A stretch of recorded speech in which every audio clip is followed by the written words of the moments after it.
Қайырлы күн достар, бүгін сіздермен ірімшіктен себет жасаймыз. Ең алдымен бізге осындай майда тістері бар терка керек. Біздің сырымызды осы майда тістері бар теркадан өткізіп аламыз. Осындай болып шығады. Содан соң қызып тұрған табамызға біздің ірімшіктерімізді жайып аламыз. Барынша қалыңырақ қылып жайғандарыңыз дұрыс. Сол кезде біздің себеттеріміз, яғни кардинамыз әдемі болып шығады. Шамалы ғана суытамыз. Өткен ыстық күйінше алсаңыздар, ірімшіктеріміз ажырап кетуі мүмкін. Сол үшін шамалы суытып алған соң, осындай бокал немесе кез келген кесеге өздеріңіздің формаларыңызға байланысты қолдансаңыздар болады. Осындай бокалдың үстіне жайып қоямыз.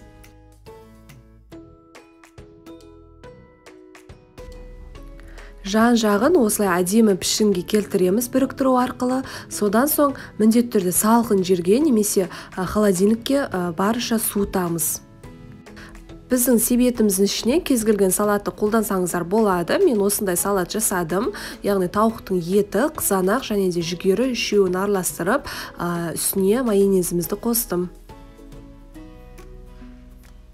Жақсылап араластырып, осындай салат жасадым.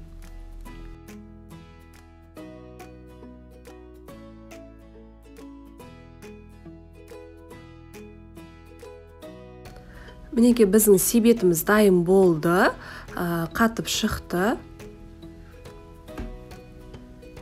Енді біз сәндеуімізге болады.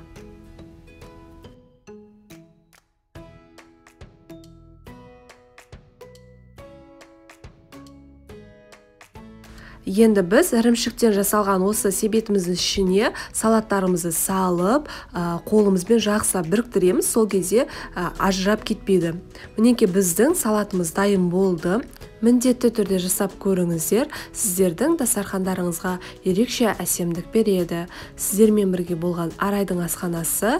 Лайк басып, түсінбеген сұрақтарыңыз болса, комментарийға қалдырыңыздар. Міндетті түрде жауап беретін боламын. Астарыңыз дәмді болсын.